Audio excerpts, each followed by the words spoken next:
ఈ సమయంలో దినవృత్తాంతముల 2వ గ్రంథం 14వ అధ్యాయము మొదటి 6 వచనాలు చదువుకున్నామండి.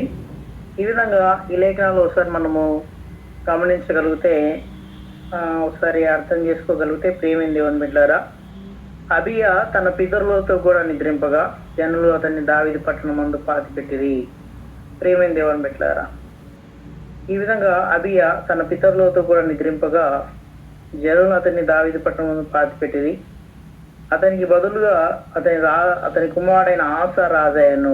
ప్రియమైన దేవుని బిడ్డలారా, ఈ విధంగా యూదా దేశానికి ముందుగా అబియా రాజుగా ఉన్నప్పుడు, అతను నిద్రించినప్పుడు జనులు అతన్ని దావీదు పట్టణం పాతిపెట్టారు. అతనికి బదులుగా అతని కుమారుడైన ఆసా రాజు అయ్యాడు. ప్రియమైన దేవుని బిడ్డలారా, యూదా దేశానికి ఆసా రాజు అయినప్పుడు ఇతని దినములలో దేశము 10 సంవత్సరములు నెమ్మది పొందిందంటే. ప్రియమైన దేవుని బిడ్డలారా, అబియా తర్వాత అతని కుమారుడైన ఆసా ఆ దేశమునకు రాజైనప్పుడు, ప్రియమైన దేవుని పిల్లారా, ఇతని దినములలో దేశము 10 సంవత్సరములు నెమ్మది ఉంది. ప్రియమైన దేవుని బిడ్డలారా, ఈ విధంగా ఈయన ఎలా ఉన్నాడంటే, ఇంకా మనము 2వ వచనం చూస్తే, ఆస తన దేవుడైన యెహోవా దృష్టికి అనుకూలముగాను యథార్థముగాను నడిచిన వాడై. ప్రియమైన దేవుని బిడ్డలారా, ఒకసారి ఈ సమయంలో రాజైన ఆస గురించి మనం ధ్యానించుకుంటున్నామని కొంత సమయము.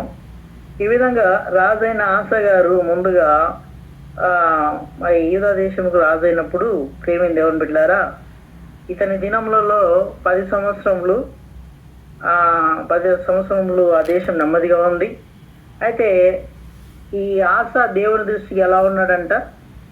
తన దేవుడైన యెహోవా దృష్టికి అనుకూలముగా ఉన్నాడు. ప్రియమైన దేవుని బిడ్డలారా, తన దేవుడైన యెహోవా దృష్టికి అనుకూలంగా ఉన్నాడు, యథార్థంగా నడుచుకున్నాడు. ప్రియమైన దేవుని బిడ్డలారా, ఈ విధంగా రాజైన ఆస దేవుని దృష్టికి అనుకూలంగాను, రాజైన ఆస దేవుని దృష్టికి యథార్థంగాను నడుచుకున్నాడు.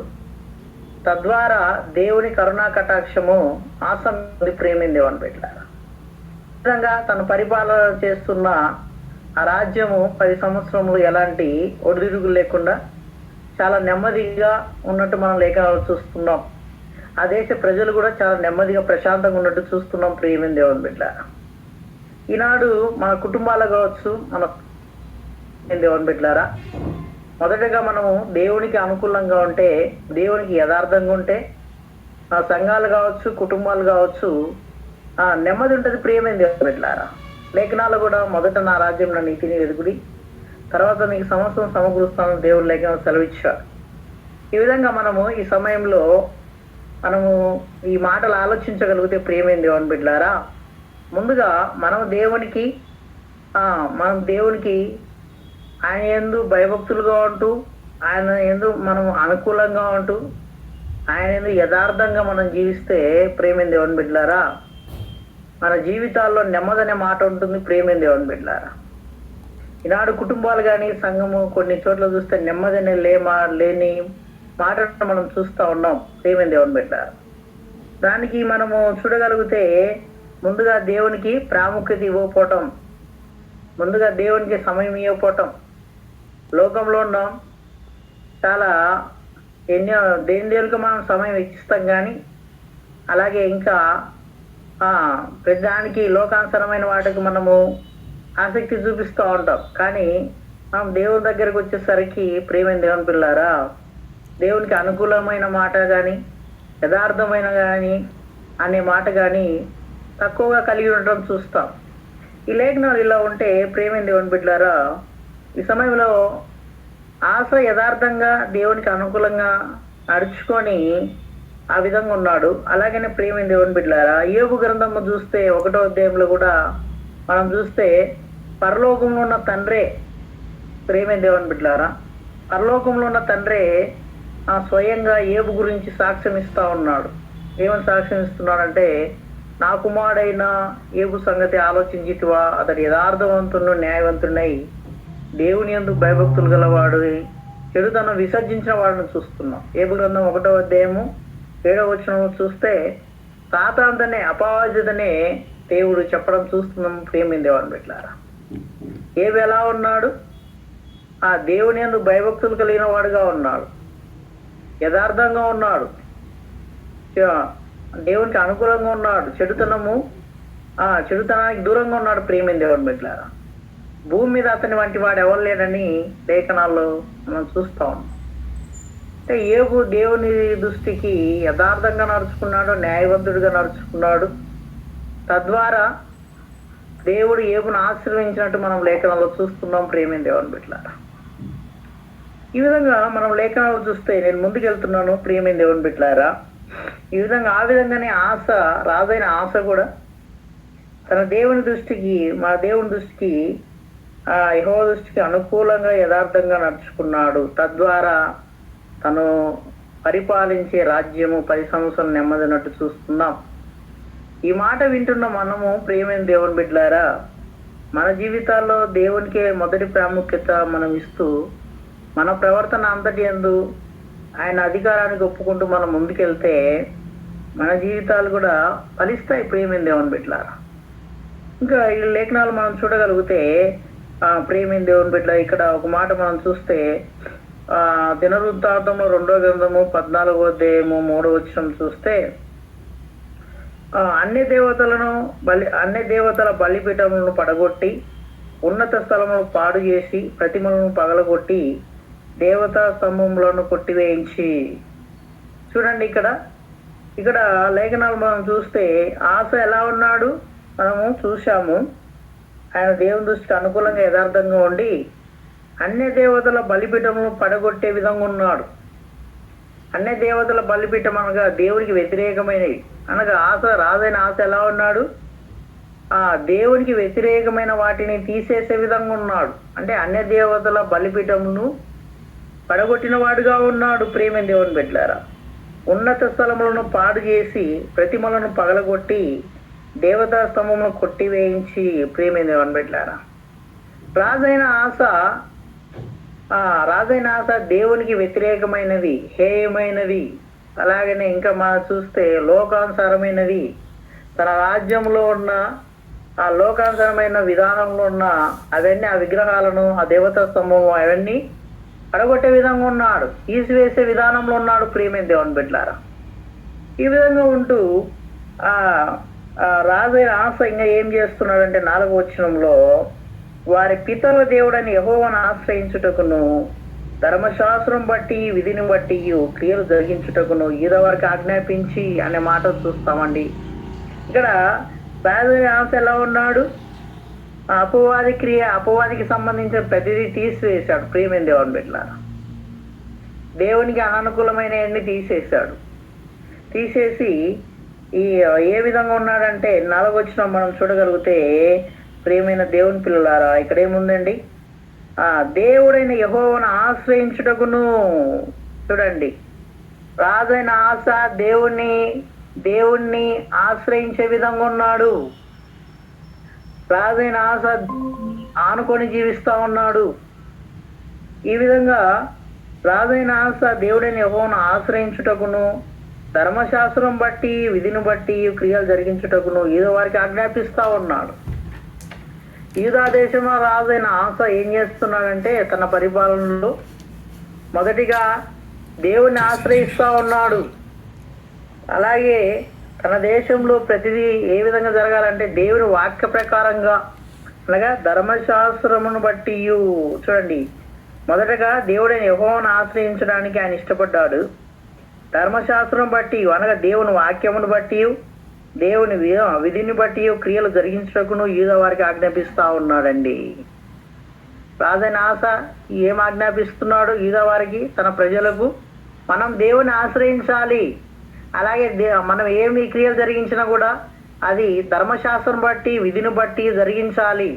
దేవుని వాక్య ప్రకారం, ఆయన ఇచ్చిన ఆజ్ఞల ప్రకారం, ఆయన ఇచ్చిన కట్టడల ప్రకారం, ఆయన ఇచ్చిన విధుల ప్రకారం మనం ఏదైనా క్రియలు జరిగించాలి అని ఆశ వారికి ఆజ్ఞాపిస్తున్నాడు. ప్రియమైన దేవుని బిడ్డలారా, ఈ విధంగా మన జీవితాల్లో కూడా మనము ప్రతి విషయంలో మనం కూడా ప్రియమైన దేవుని పిల్లారా దేవుణ్ణి ఆశ్రయిస్తూ, అలాగే ప్రతి విషయంలో దేవుని వాక్య ప్రకారము, దేవుని ఆజ్ఞల ప్రకారం, విధుల ప్రకారము మనం కూడా ఆ విధంగా ప్రతి పని జరిగించడానికి మనము ఇష్టం కలిగి ఉండాలి. ప్రేమైన దేవుని బిడ్డలారా, రాజైన ఆస అయితే తన రాజ్యంలో తన యూద జనాంగానికి ఆజ్ఞాపిస్తా ఉన్నాడు. మనము దేవుని ఆశ్రయించాలి. ప్రతి విషయంలో మనం చేసే ప్రతి పని అది వాక్యానుసారంగా ఉండాలి.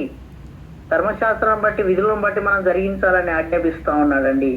ఈ విధంగా 5వ వచనం చూస్తే దినవృత్తాంతంలో 2వ గ్రంథం 14వ అధ్యాయము 5వ వచనం మనం చూస్తే, ఉన్నత స్థలంలోను సూర్యదేవత స్తంభములను యూదా వారి పట్టణం అన్నిట్లోనూ తీసివేసెను.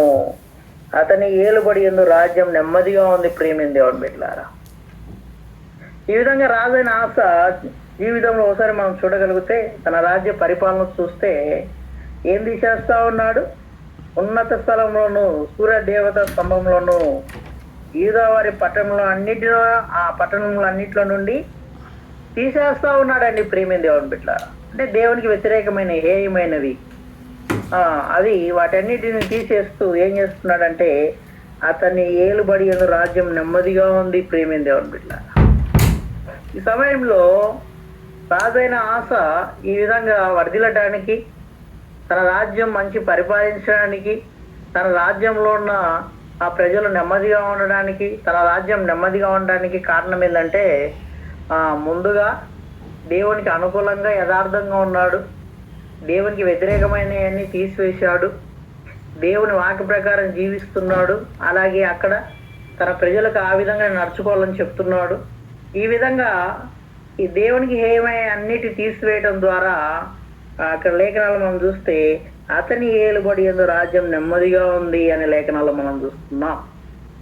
రాజైన ఆస పరిపాలనలో అతని ఏలుబడిలో రాజ్యం ఎలా ఉంది? నెమ్మదిగా ఉంది. ప్రేమైన దేవుని బిడ్డలారా, ఈ సమయంలో ఈ లేఖనాలు మనం వింటే కొన్ని చోట్ల మనం చూడగలిగితే ప్రభుని అంగీకరించిన వారుగా ఉంటారు, బాప్తిసం తీసుకునే వారుగా ఉంటారు, మందిరానికి వెళ్ళేవారుగా ఉంటారు, ఆరాధన చేసే విధంగా ఉంటారు. కానీ జీవితాల్లో కొన్ని అపవాదికి సంబంధించిన క్రియలను వదిలిపెట్టే విధంగా వదిలిపెట్టరు. ప్రియమైన దేవుని బిడ్డలారా, తద్వారా కుటుంబాలు కానీ సంఘాలు కానీ కుటుంబ జీవితాల్లో కావచ్చు నెమ్మది అనేది ఉండదు. ప్రియమైన దేవుని బిడ్డలారా, ఒక వ్యక్తి హృదయంలో నెమ్మది ఉండాలన్నా, సంతోషం ఉండాలన్నా, సమాధానం ఉండాలన్నా మనం మొదటి ప్రాముఖ్యత దేవుని ఆనుకొని జీవించడమే, దేవుని ఆశ్రయించడమే, దేవుని స్తుతించడం, గణపరచడం, మహిమపరచడం, దేవుని కొనియాడడం, దేవుని కృతజ్ఞతాస్తులు చెల్లించడం, దేవుని ధరించుకున్న మనము ప్రియమైన దేవుని బిడ్డలారా ఎలా ఉండాలి? పూర్తిగా ఆయన అధికారానికి ఒప్పుకునే విధంగా ఉండాలి. కానీ కొన్ని చోట్ల చూడగలిగితే ఆరాధన చేసేవారుగా ఉంటారు, కానీ అపవాదికి సమయం ఇచ్చేవారుగా ఉన్నారు. లోకానుసారమైన ఆలోచనలు, తలంపులు, ఆచారాలు ప్రేమైన దేవుని బిడ్డలారా ఈ విధంగా మనం చూస్తున్నాం. తద్వారా కుటుంబాల్లో ఎలా ఉంటది? నెమ్మది ఉండదు, సమాధానం ఉండదు. ప్రేమైన దేవుని బిడ్డలారా ఈ విధంగా మనం చూడగలిగితే ప్రేమైన దేవుని బిడ్డలారా ఒక చోట చూసాము ఈ విధంగా ఒక ఫ్యాషన్ గా కాళ్ళకు తాళ్ళు కట్టడం చూస్తున్నాం. మళ్ళా మందిరానికి వెళ్ళేవారే, ఆరాధన చేసేవారే ప్రేమైన దేవుని బిడ్డలారా ఈ విధంగా అంటే వాళ్ళు ఏం చేస్తున్నారో వాళ్ళకి తెలియని విధానంలో ఉన్నట్టు చూస్తున్నాం. కాబట్టి తద్వారా నెమ్మది అనేది ఉండదు. ప్రేమైన దేవుని బిడ్డ దేవునికి మహిమ ఉండదు. ప్రేమైన దేవుని బిడ్డ ఇక్కడ రాజైన ఆస మాత్రం చూస్తే ఇక్కడ అతని ఏలుబడి యందు రాజ్యము నెమ్మదిగా ఉంది. ప్రేమైన దేవుని బిడ్డ దానికి తగిన విధానం ఏంటంటే రాజైన ఆస దేవుణ్ణి ఆనుకొని జీవించడమే. ప్రతి విషయంలో దేవుని యందు నమ్మకంగా ఉన్నాడు. ప్రేమైన దేవుని బిడ్డలారా ఈ విధంగా నేను ముందుకెళ్తున్నాను. ఇదే దినవృత్తాంతం 2వ గ్రంథం 14వ అధ్యాయము మనం 6వ వచనంలో చూస్తే, ఆ సంవత్సరంలో అతనికి యుద్ధములు లేకపోవడం చేత దేశంలో నెమ్మది కలిగి ఉండెను. యెహోవా అతనికి విశ్రాంతి దయచేసిండగా అతడు యూదా దేశమున ప్రాకారము గల పట్టణంలోనూ కట్టించడం. ప్రేమైన దేవుని బిడ్డలారా ఈ విధంగా యూదా దేశంలో రాజైన ఆస రాజుగా ఉన్నప్పుడు ఆ సంవత్సరంలో అతనికి యుద్ధము లేకపోవడం చేత దేశంలో బహు నెమ్మది ఉంది. ప్రేమైన దేవుని బిడ్డలారా నెమ్మది ఉంది, సమాధానం ఉంది, సంతోషం ఉంది. యెహోవా అతనికి విశ్రాంతి దయచేసి ఉండగా అతడు యూదా దేశం ఉన్న ప్రాకారంలో కట్టిస్తా ఉన్నాడు. ప్రేమైన దేవుని బిడ్డలారా ఈ యూదా దేశంలో అతను ప్రాకారంలో కట్టించే విధంగా ఉన్నాడు, ప్రశాంతంగా ఉన్నాడు. తన రాజ్యము ప్రశాంతంగా ఉంది, నెమ్మదిగా ఉంది.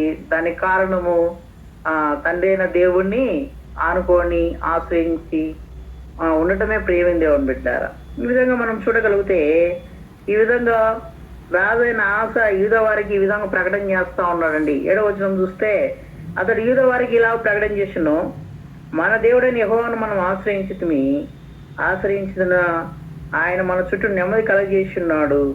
దేశమందు మనం నిరభ్యంతరంగా తిరగవచ్చును. మనం ఈ పట్టణం కట్టించి వాటికి ప్రాకారములను, గోపురాలను, గుమ్మములను, ద్వారబంధములను అమర్చుదుము. కాగా వారు పట్టణం కట్టి వృద్ధి పొందారు ప్రియమైన దేవుని బిడ్డలారా.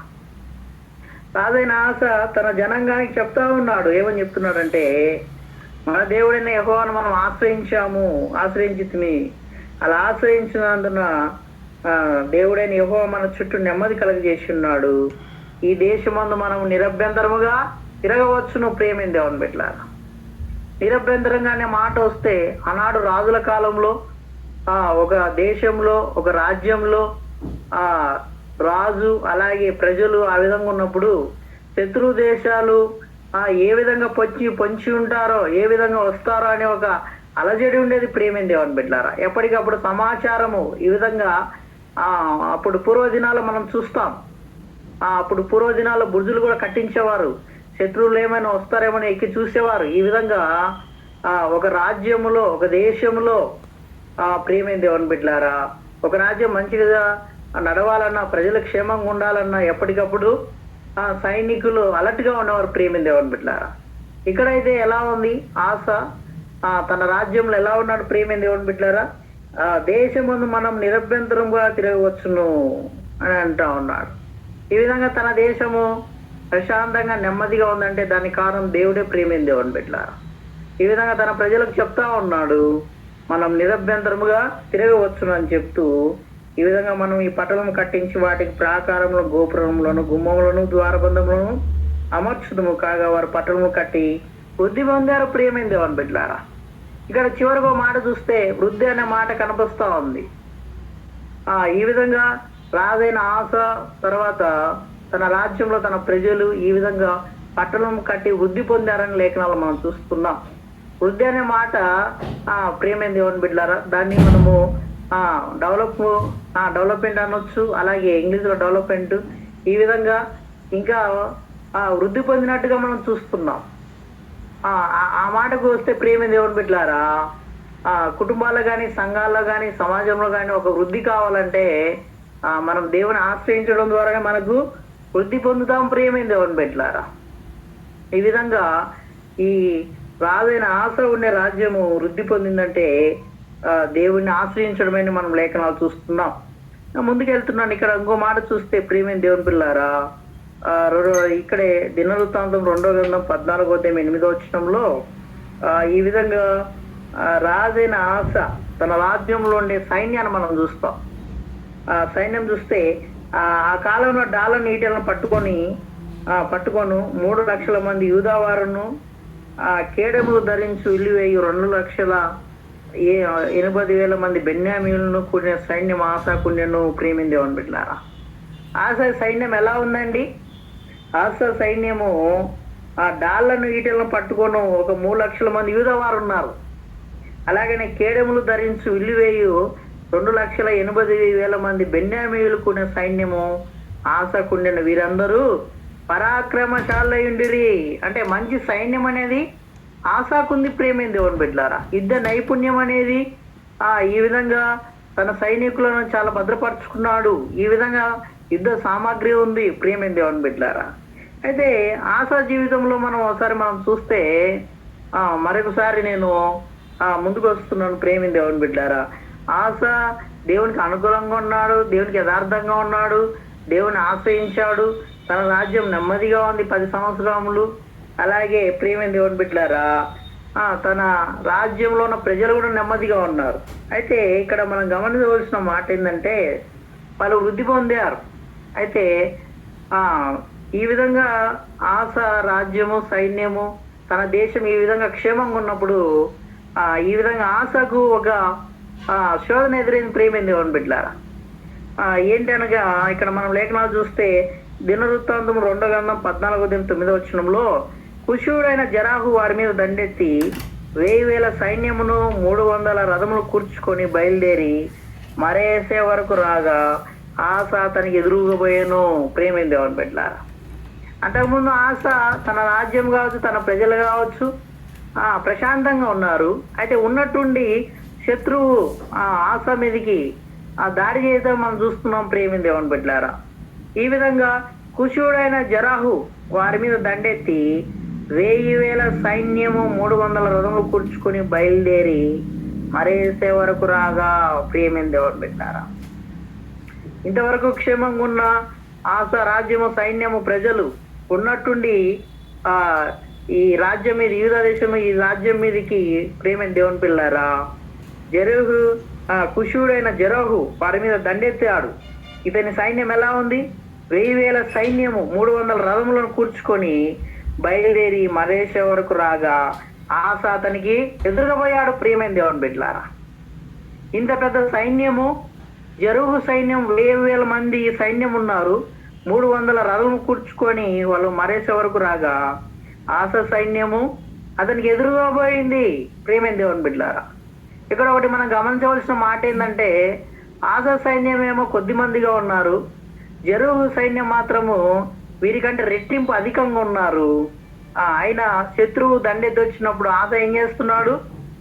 భయపడకుండా వారికి ఎదురుగా పోయినప్పుడు వారు మరేషన్ వద్ద జపాతను పల్లపు స్థలమందు పంక్తులు తీర్చి యుద్ధం కలపగా, ఈ విధంగా వీరు యుద్ధం చేయాలని ఒక స్థలం దగ్గర నిర్ణయించుకొని ప్రేమ దేవుని బిడ్డలారా జపాత అను పల్లపు స్థలమందు పంక్తులు తీర్చి యుద్ధం కలపగా. ప్రేమ దేవుని బిడ్డలారా, ఈ విధంగా ఆశ సైన్యము, జరుగు సైన్యము పంక్తులుగా యుద్ధం చేయాలని నిర్ణయించుకున్నప్పుడు అప్పుడు ఆశ ప్రియమైన దేవుని బిడ్డలారా ఏం చేస్తున్నారంటే మనకు అవసరమైన మాట దినవృత్తాంతంలో 2వ గ్రంథం 14:11 ఒక మాట, ఆశ తన దేవుడిని యెహోవాకు మొరపెట్టి యెహోవా విస్తారమైన సైన్యం చేతులు ఓడిపోకుండా బలం లేని వారికి సహాయం చేయటకు నీకన్నా ఎవరు లేరు. మా దేవా యెహోవా మాకు సహాయం చేయము, నిన్నే నమ్ముకొని ఉన్నాము, నీ నామమును బట్టి ఈ సైన్యం ఎదిరించుటకు బయలుదేరి ఉన్నాము. యెహోవా నీవే మా దేవుడవు, నరమాత్రం నీ పైన జయముందనీయకమని ప్రార్థింపగా. ప్రియమైన దేవుని బిడ్డలారా, జరుగు సైన్యం చూస్తే రాజైన ఆశ సైన్యం కన్నా ఎక్కువ 2 ఎక్కువగా ఉంది, బహు బలం కలిగి ఉంది. అయితే ఆ శత్రువు సైన్యం ముందు బలహీనంగా కనిపిస్తున్న ఆశ సైన్యము ఆ విధంగా ఉండేసరికి ఆశ దేవునికి ఈ విధంగా మొరపెడుతున్నాడు. ప్రేమైన దేవుని బిడ్డలారా, ఏమని మొదలు పెడుతున్నాడంటే ఆశ తన దేవుడైన యెహోవాకు మొరపెట్టి ఈ విధంగా మొరపెడతా ఉన్నాడు, యెహోవా విస్తారమైన సైన్యం చేతిలో ఓడిపోకుండా బలం లేని వారికి సహాయం చేయుటకు నీకన్నా ఎవరు మాకు లేరు. మా దేవా యెహోవా మాకు సహాయం చేయము, నిన్నే నమ్ముకున్నాము, నీ నామమును బట్టి ఈ సైన్యం ఎదిరించుటకు బయలుదేరి ఉన్నాము. నీవే మా దేవుడవు, నరమాత్రం నీ పైన జయమొందనీయకమని ప్రార్థింపగా. రాజైన ఆశ దేవుడికి అనుకూలంగా ఉన్నాడు, యథార్థంగా ఉన్నాడు, అలాగే ప్రతిదీ దేవుని ఆశ్రయించాడు. శత్రు సైన్యం ఎదురైనప్పుడు ఆశ దేవునికి ఈ విధంగా మొరపెడుతున్నాడండి. 4 మాటలు చూస్తే ఇక్కడ ఏమని మొదలు పెడుతున్నాడంటే ఈ విధంగా యెహోవా విస్తారమైన సైన్యం చేతిలో ఓడిపోకుండా బలం లేని వారికి సహాయము నీవే చేస్తావు, నీకన్నా మాకు సాయం చేసేటకు నీకన్నా ఎవరు మాకు లేరు. మా దేవా యెహోవా మాకు సహాయం చేయము, నిన్నే నమ్ముకున్నాము, నీ నామమును బట్టి సైన్యం ఎదిరించుటకు బయలుదేరి ఉన్నాము. యెహోవా నీవే మా దేవుడవు, నరమాత్రులు నీ పైన జయమొందనీయకమని ప్రార్థన చేస్తా ఉన్నాడు. అంటే ఆశ దేవుడికి ఈ విధంగా ప్రార్థన చేస్తున్నాడండి. ఏ విధంగా అంటే శత్రు సైన్యంలో చేతిలో మేము ఓడిపోకుండా మాకు సహాయం చేసేవారు ఎవరు లేరు నాయనా, నీవే మాకు సాయం చేసేవాడివి, నీవే మా దేవుడవు, నిన్నే నమ్ముకొని ఉన్నాము అని చెప్తూ ఇంకేం నీ నామమును బట్టి ఈ సైన్యాన్ని ఎదిరించుటకు మేము బయలుదేరి ఉన్నామని ఆశ తను తగ్గించుకొని దేవునికి ఈ విధంగా ప్రార్థన చేస్తున్నాడండి. దేవుని యందు విశ్వాసంతో, దేవుని యందు నమ్మకంతో, దేవుని యందు నిరీక్షణతో ఈ విధంగా రాజైన ఆశ దేవునికి ఈ విధంగా ప్రార్థన చేస్తా ఉన్నాడు. మా దేవుడు నీవే అంటున్నాడు, నీకన్నా సాయం చేసేవారు మాకెవరు లేరు, నిన్నే నమ్ముకున్నాము, నీ మీద ఆనుకొని ఉన్నాము, నీ నామను బట్టి ఈ శత్రువు సైన్యాన్ని ఎదిరించడానికి బయలుదేరి ఉన్నాము అని దేవునికి రాజైన ఆశ ప్రార్థన చేసినప్పుడు నరమాతలు నీపైన జయం ఉందనేముకునేమో అని ప్రార్థింపగా 12వ వచనంలో యెహోవా కుషీలను ఆశ ఎదుటను యూదా వారి ఎదుటను నిలవనేక వారిని మొత్తినందున వారు పారిపోయి ప్రేమిందేమని పెట్టారా. ఈ విధంగా రాజైన ఆశ ఎప్పుడైతే ప్రార్థన చేశాడో దేవునికి, ఆ ప్రార్థన దేవుడు విన్నాడు, ప్రేమిందేమని పెట్టారు. ఆ ప్రార్థన దేవుడు విని ఏం చేస్తున్నాడంటే తండ్రి దేవుడు ఆ కుషీలను ఆశ ఎదుటను యూదా వారి ఎదుటను నిలవనీయక వారిని మొత్తినందున వారు పారిపోయి ప్రేమిందేమని పెట్టారా. దేవుని ఆశ్రయించిన ఆశ ప్రార్థన దేవుడు విన్నాడండి.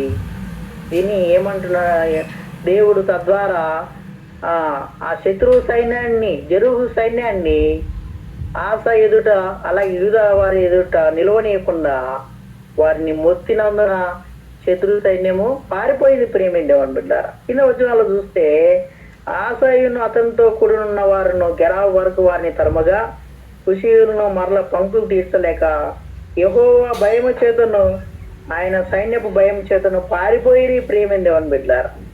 యూదా వారు విశేషమైన కొలసము పట్టుకొనిరి. దేవుడు శత్రు సైన్యాన్ని మొత్తినప్పుడు ఆశ సైన్యం మీద వారు యుద్ధములు పంతులు తీర్చలేక వాళ్ళు పారిపోయినట్టు మనం చూస్తున్నాం ప్రేమిందేవని బిడ్డలారా.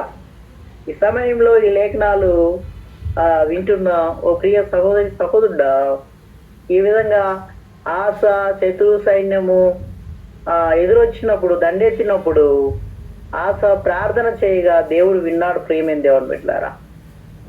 ఈ సమయంలో ఈ లేఖనాలు నేను కొన్ని నిమిషాల్లో ముగిస్తానండి. ఈ లేఖనాల్లో వింటున్న మనం కూడా ఆశ జీవితంలో, ఆశలో ఒక విశ్వాసం ఉంది, నిరీక్షణ ఉంది, అలాగే ప్రార్థనలో పట్టుదల ఉంది, దేవుడు సహాయం చేస్తాడని ఒక విశ్వాసంతో ఆశ దేవుడికి ప్రార్థించాడు. దేవుడు ఆ ప్రార్థన విని ఆశకు సైన్యానికి సహాయం చేసినట్టు చూస్తున్నాం.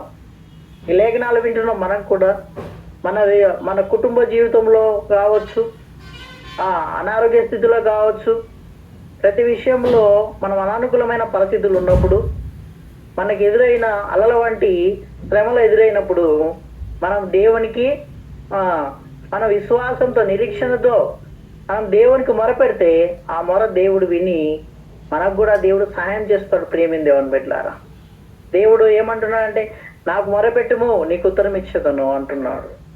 అలాగే 91వ కీర్తన 14వ వచనం చూస్తే అతను నన్ను ప్రేమిస్తున్నాడు గనక నేను అతన్ని తప్పించదును, అతను నా నామం నెరిగిన వాడు గనక నేను అతన్ని గర్వపరచదును, అతను నాకు మొరపెట్టగా నేను అతనికి ఉత్తరం ఇచ్చదను, శ్రమలో అతనికి నేను తోడైండదను అని లేఖనాలు మనం చూస్తున్నాం. అతను విడిపించి అతను గొప్ప చేసేదను, దీర్ఘాయుష్యతని తృప్తిపరచదని లేఖనాలు మనం చూస్తున్నాం ప్రేమిందేవని బిడ్డలారా.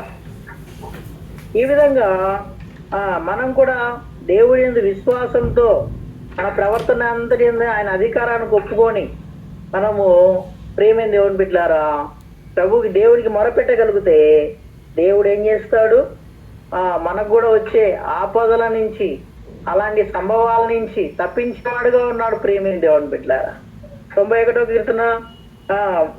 కీర్తనలో మనం 10వ వచనం చూస్తే నీకు అపాయం ఏమీ రాదు, ఏ తెగులు నీ గుడారం సమీపించదు, నీ మార్గంలో అన్నిట్లో నిన్ను కాపాడుటకు ఆయన నిన్ను గూర్చి తన దూతలకు ఆజ్ఞాపించడం లేఖనంలో చూస్తున్నాం. దేవుడు ఈ విధంగా ఆయన బిడ్డలుగా మనం జీవిస్తున్నాం. మనకు అపాయం ఏమి రాదు, ఏ తెగుల్లో నీ గుడారం సమీపించదు, నీ మార్గంలో అన్నిట్లో నిన్ను కాపాడుటకు ఆయన నిన్ను గూర్చి తన దూతలకు ఆజ్ఞాపించు అంటున్నాడు ప్రేమే దేవుని బిడ్డ. మన దేవుడు ఏమై ఉన్నాడంటే మన మార్గంలో అన్నిట్లో మనల్ని కాపాడే దేవుడుగా ఉన్నాడు. మనల్ని గురించి తన దూతలకు మనకు ఎలాంటి కీడు సంభవించకుండా తన దూతలకు ఆజ్ఞాపించేవాడుగా ఉన్నాడు. మనము ఆయన ప్రేమిస్తే మనల్ని ప్రతి విషయంలో తప్పించేవాడుగా ఉన్నాడు ప్రియమైన దేవుని బిడ్డ. ఇందుకు అనుగుణంగా రాజైన ఆశ జీవితంలో మనం చూస్తే శత్రు సైన్యం నుంచి ఆశ సైన్యాన్ని దేవుడు కాపాడాడు. ఆ శత్రు సైన్యము ఎక్కువగా ఉన్నా కూడా దేవుడు ఏం చేస్తున్నాడు, ఆ చిన్న సైన్యం ముందు శత్రు సైన్యాన్ని పారిపోయేటట్టు చేశాడు ప్రేమిని దేవుని బిడ్డలారా. ఈ విధంగా ఈ లేఖనాలు మనం చూస్తే చివరిగా దావీదు గొల్యాతును మనం చూస్తాం. ఫిలిస్తీన్ల తరపున గొల్యాతున్నాడు, ఇశ్రాయేలు జనాంగం తరపున దావీదు ఉన్నాడు ప్రేమిని దేవుని బిడ్డ. ఆ సమయంలో ఫిలిస్తీన్ల తరపున 6 అడుగుల ఆజన్భావుడుగా గొల్యాతున్నాడు. ఇశ్రాయేలు జనాంగం తరపున అతన్ని ఎదుర్కొనడానికి ఎవరు లేరు ప్రేమిని దేవుని బిడ్డలారా. బాలుడైన దావీదు, గొర్రెలు కావిస్తున్న దావీదు అప్పుడు వెళ్ళి ఈ సున్నతి లేని ఫిలిస్తీయుడు ఎంతటి వాడు అని చెప్పి, యుద్ధం యెహోవాదే అని చెప్పి అప్పుడు యుద్ధానికి వెళ్ళినప్పుడు దావీదు అతన్ని చంపినట్టు మనం చూస్తున్నాం ప్రేమైన దేవుని బిడ్డలారా. దావీదు ఒక మాట అంటాడు, ఈ సున్నతి లేని ఫిలిస్తీయుడు ఎంతటి వాడు అని చెప్పి అతన్ని వధించినట్టు మనం చూస్తున్నాం. యుద్ధం యెహోవాదే అంటున్నాం. అంటే దావీదు పక్షాన దేవుడు ఉన్నాడు. అంతటి గొల్యాతును కూడా సంహరింపజేశాడు. దేవుడే కార్యం జరిగించాడండి. ఈ సమయంలో నేను ముగిస్తున్నాను ప్రేమైన దేవుని బిడ్డారా. ఈ సమయంలో నేను ముగిస్తున్నాను. రాజైన ఆశ దేవునికి యథార్థంగా ఉన్నాడు, అనుకూలంగా ఉన్నాడు, దేవుని ఆశ్రయించాడు, దేవుని వాక్య ప్రకారం జీవించాడు. అతనున్న రాజ్యంలో 10 దినములు 10 సంవత్సరం దేశం నెమ్మదిగా ఉంది. ఇంకో మాట మనం చూస్తే శ్రమ వచ్చినప్పుడు అతన్ని కృంగకుండా ప్రభువుని ఆశ్రయించాడు, దేవుడు ఆదుకున్నాడు ఆశను ప్రేమైన దేవుని బిడ్డ. ఈ విధంగా ఈ లేఖనాల్లో ఉంటున్న మనం కూడా, ఈ లేఖనాలు వింటున్న మనం కూడా ఈ నూతన సంవత్సరంలో మనము దేవుని కృపను బట్టి ఈ నూతన సంవత్సరం మనం అడుగుపెట్టాం. మన ప్రతి విషయంలో మన మొదటి ప్రాధాన్యత దేవుడికి. మనము దేవుణ్ణి ఆయన ఎందుకు భయభక్తులుగా ఉంటూ, ఆయన ఎందుకు విరిగి నలిగిన హృదయంతో ఉంటూ, యెషయా గ్రంథము 57వ అధ్యాయంలో ఒక మాట అంటాడు, ఎవరైతే విరిగి నలిగిన హృదయం గల వారు ఉంటారో వాళ్ళనే నేను దృష్టిస్తానంటున్నాడు. ఎవరైతే విరిగి నలిగిన హృదయంతో ఉంటారో వాళ్ళనే నేను దృష్టించాను, వారితో నేను ఉంటానన్నాడు ప్రేమిన దేవుని బిడ్డారా. దేవుడు మనతో ఉండాలంటే ఆయన ఆశ్రయించాలి, ఆయన ఎందుకు భయభక్తులుగా ఉండాలి, ఆయన అంటే భయంతో వణుకుతో ఉండాలి, అనుదినం ఆయన స్తుతిస్తూ గణపరుస్తూ ఆయన విశ్వాసంతో మనం మొరపెడితే దేవుడు మనకు ప్రతి విషయంలో సహాయం చేస్తాడు, మనల్ని ఆదుకుంటాడు, మనల్ని ఆశీర్వదిస్తాడు. కాబట్టి లేఖనాలు విన్న మనం కూడా ఈ సమయంలో ఒకసారి ఆశారాజు గురించి మనము విన్నాము. ఆ లేఖనాలు మన హృదయంలో భద్రపరచుకొని మనం కూడా ప్రతి విషయంలో దేవుణ్ణి ఆశ్రయిస్తూ ముందుకెళ్తే దేవుడు ప్రతి విషయంలో మనల్ని కూడా కాపాడుతూ వస్తాడు. కాబట్టి ఆ విధంగా మనం ఉండాలని ప్రభుపేట మనం చేస్తూ దేవుడి కొద్ది లేఖనాలు మన ఎన్నికల్లో దీవించి ఆశ్రయించను గాక.